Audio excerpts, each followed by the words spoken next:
السلام عليكم ورحمة الله وبركاته. اللهم صل وسلم وبارك على سيدنا محمد وعلى آله وصحبه وسلم. يا صباح السعادة، صباحنا على حضراتكم، صباح الورد والنشاط، صباحكم معطر بذكر الله، يذكروا الله وصلوا على الرسول عليه أفضل الصلاة والسلام. هنعمل النهارده كرشه وممبار زي ما انتم شايفين حضراتكم. الكرشه قدامكم متنضفه ونضيفه جدا، انا غسلتها كذا مره. تعالوا بقى نبدا ان شاء الله من المحلول بتاع النقع اللي احنا هننقعه فيها الكرشه والممبار. الناس اللي بتقول بشم ريحه زفاره، ما بحبش الكرشه، ما بحبش الممبار، ريحته بتبقى مش حلوه، هقول لك تعمليها ازاي بكل سهوله كويسه جدا. انا طبعا حطيتها بعد ما غسلتها ونضفتها وكل حاجه، حطيت عليها معلقه من الدقيق، حطيت عليها شويه من الجنزبيل وشويه من الملح وعصير ليمون، وحطيت قشر ليمون معاها. هسيبها منقوعه كده لمده نص ساعه. كمان زي تتنضفها بقى اكتر، هنزل عليها بشويه من الطحينه. الطحينه بتشيل الزفاره تماما، وبتخلي اي حاجه من الطيور اللي عند حضرتك مفيش فيها اي نسبة زفارة 1%، يعني مش هتلاقي ان شاء الله اي ريحة باذن الله. تمام. هدوب الطحينة في المية كده علشان توصل لكل الكرشة بتاعتي، وبعدين هنروح نشوف هنعمل فيها ايه. هناكل النهاردة ان شاء الله احلى حتة كرشة، وكمان شوية من الشوربة تحفة ان شاء الله باذن الله.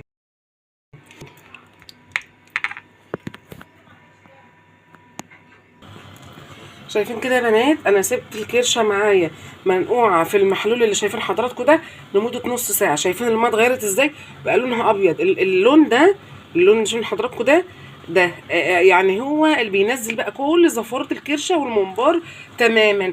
لو شمتيها مش هتلاقي لها اي ريحه خالص خالص خالص خالص. هروح بقى اشطفها بميه نظيفه وارجع لحضراتكم نشوف هنعمل ايه. خليكي معايا يا ست البنات.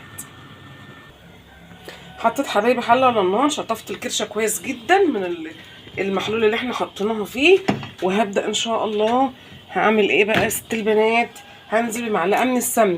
لو انت مش بتحب الشرب او قلقانه لسه من الكرشه بتاعتك وهتغيري الميه، تقدري حضرتك تحطي الميه على النار وتدي الكرشه غلوه، وبعدين تكبي شربتها، وبعدين تعملي الحركه اللي انا عملتها دي. لكن عشان انا ضامنه ان هي خلاص نطفت جدا وبقت كويسه معايا، فانا هعمل الحركه دي على طول، ان انا هعمل لها الشوربه على طول دايركت، مش هغلي لها ميه ولا حاجه.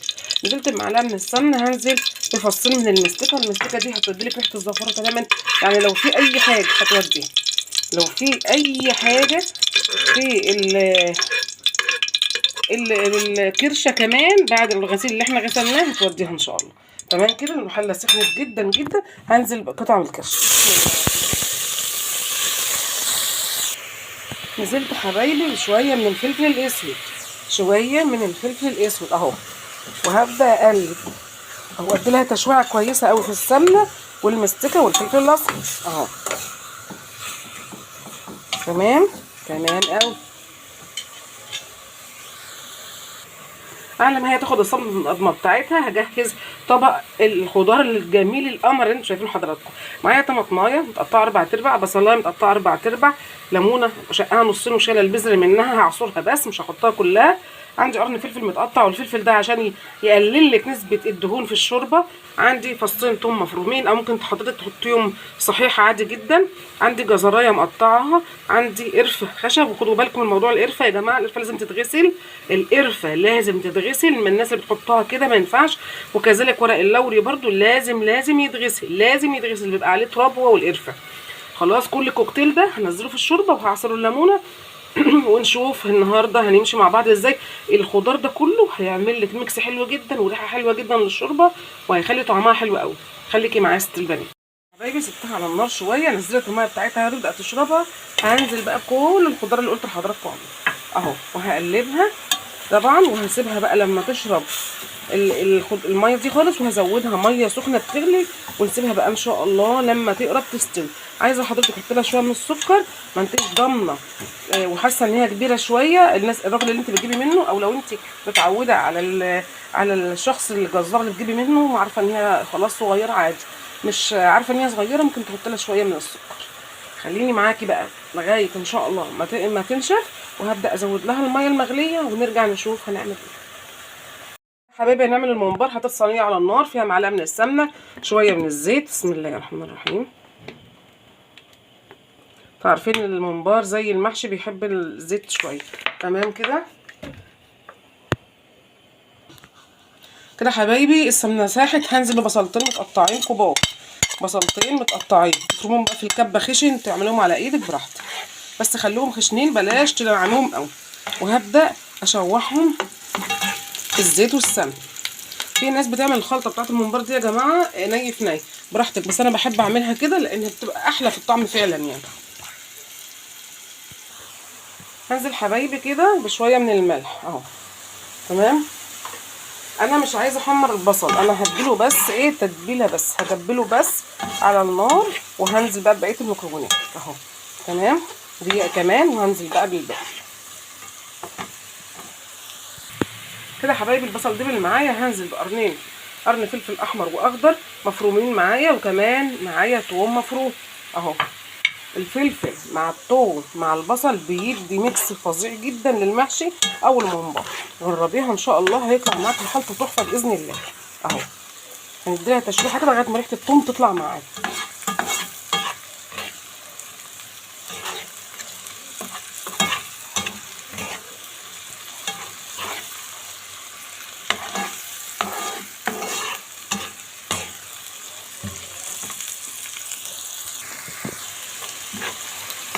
كده حبايبي الفلفل والثوم ريحتهم طلعت خالص معايا اهو.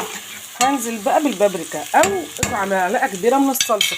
طيب هو انا مش هنزل بالبهارات كلها يا لولو؟ لا، ما تنزليش ببهارات المحشي او الممبار في الاول، هننزل بالبابريكا بس. طب ليه؟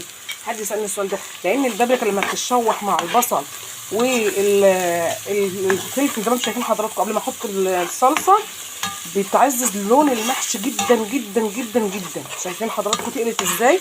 خلت اللون البصل احمر احمر خالص، وده بيعزز معاكي اللون كويس قوي قوي.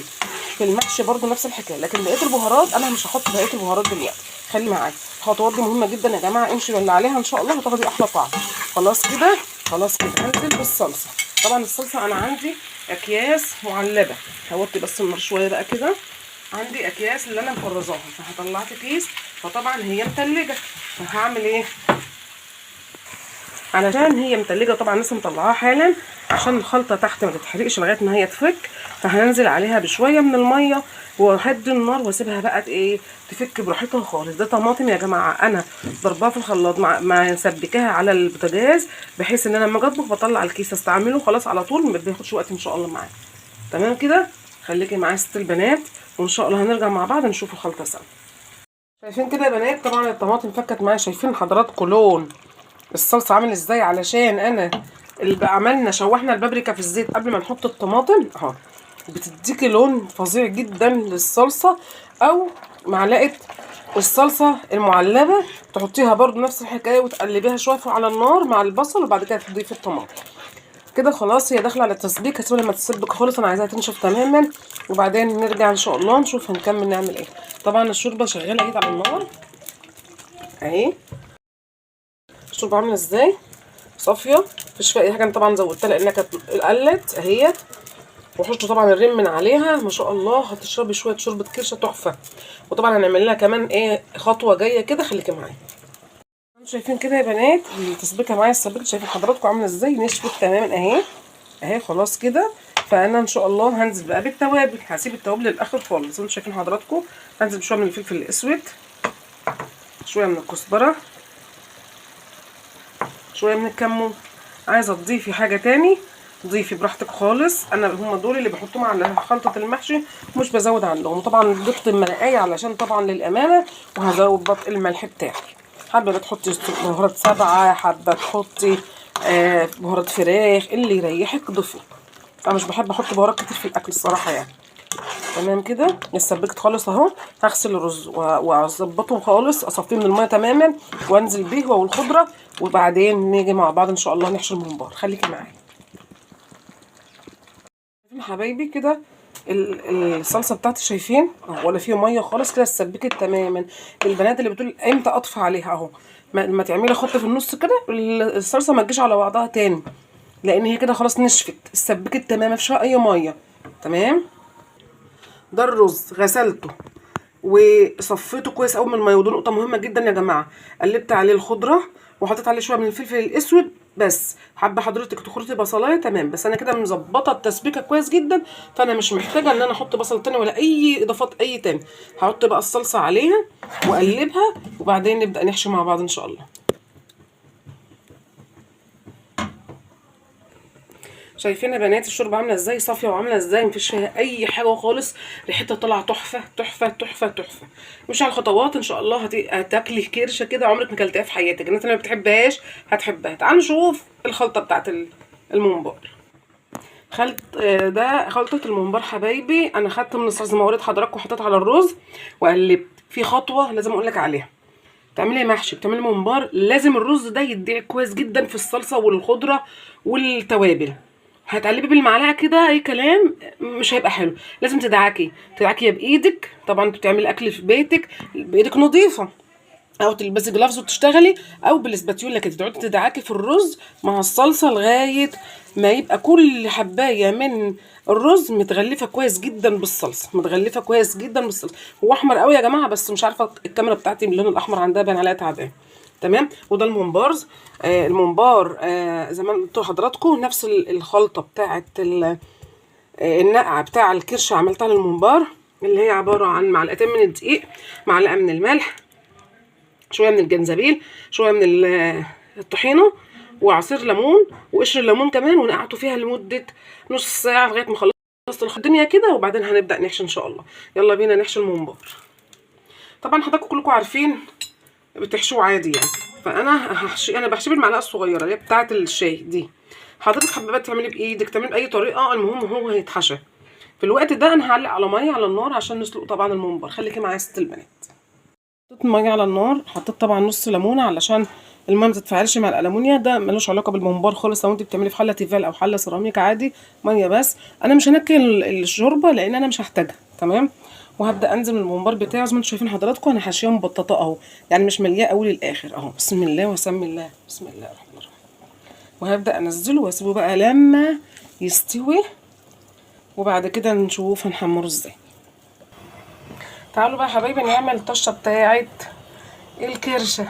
طاسه كده حلوه على النار، فيها شويه من الزيت، معلقه صغيره من الثوم او كبيره طبعا ما تحبي، بس انا عشان حاطه ثوم في السليق فمش هكتر قوي. بعد ما يتشوح ويصفر معايا مش هحمره، اصفر بس، هنزل عليه بشويه من صوص الطماطم، ولما يسبك هنزله على الشوربه على طول. والخطوه دي ممكن حضرتك تعمليها زي ما انا بعملها كده، وحضرتك ممكن تقلبيها عكس، يعني ممكن تاخدي الكرشه وتحطيها هي اللي في الصلصه طالما انت مش عايزه شوربه، لكن احنا بنعشق الشوربه الصراحه يعني، فعشان كده هحط انا التسبيكه على الشوربه. تمام يا قمر. طلعته طبعا من الشوربه بتاعته لما استوى، وحمرته في مع شويه من الزيت، ولازم تحطي له معلقه من السمنه او كعب من الزبده. النقطه دي هتفرق معاكي جدا في الطعم، جربيها ان شاء الله هتبقى تحفه جدا معاكي. عملت شويه من التسقيه كده، طبعا الكرشه بتاعتنا الجميله ما شاء الله اهيت، شوفوا حضراتكم اهي. جربي بقى الطريقه بتاعتي وادعي لي دعوه من قلبك كده حلوه، ويا رب دايما تكونوا بخير وبصحه وسعاده، والسلام عليكم ورحمه الله وبركاته.